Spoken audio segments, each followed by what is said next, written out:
केरल में डूबा जहाज और तेल रिसाव का खतरा बढ़ा। क्या समुद्र का जीवन खतरे में है? कुछ घटनाएं दिखने में छोटी लगती हैं, लेकिन उनका असर दूर तक जाता है। कुछ ऐसा ही हुआ केरल में, जहां पर अरब सागर में एक बड़ा कंटेनर शिप डूब गया और इसके साथ ही उठ खड़ा हुआ एक बहुत बड़ा सवाल, क्या हमारे समुद्र और तटीय जीवन पर अब खतरा मंडरा रहा है?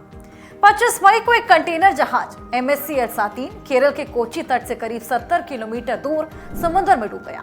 ये जहाज लाइबेरिया के झंडे के नीचे रजिस्टर्ड था और इसमें कुल 640 कंटेनर लदे हुए थे।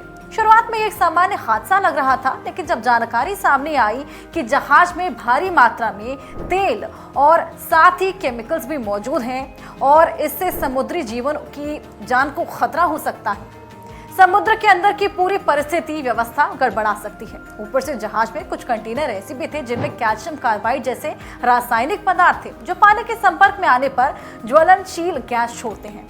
डर यहाँ पर खत्म नहीं हुआ। तेल के फैलने से जो मछलियां हैं वो मर सकती हैं, कोरल रीफ्स पर असर पड़ सकता है और जो लोग समुद्र के किनारे रहते हैं उनकी आजीविका, खास तौर पर जो मछुआरे हैं, सीधे प्रभावित हो सकते हैं। ये रिसाव उनके लिए सिर्फ एक पर्यावरणीय समस्या नहीं बल्कि एक आर्थिक संकट भी बन सकता है। सरकार, एजेंसियां फिलहाल एक्शन में है। भारतीय तटरक्षक बल ने तुरंत मौके पर रेस्क्यू ऑपरेशन चलाया। सभी 24 क्रू मेंबर्स को तुरंत ही वहां से रेस्क्यू कर लिया गया। तेल रिसाव रोकने के लिए विशेष जहाज, एयरक्राफ्ट और निगरानी टीमें तैनात की गई हैं। वहीं मुख्यमंत्री पिनाराई विजयन ने हाई लेवल मीटिंग भी बुलाई और 4 जिलों में अलर्ट जारी कर दिया।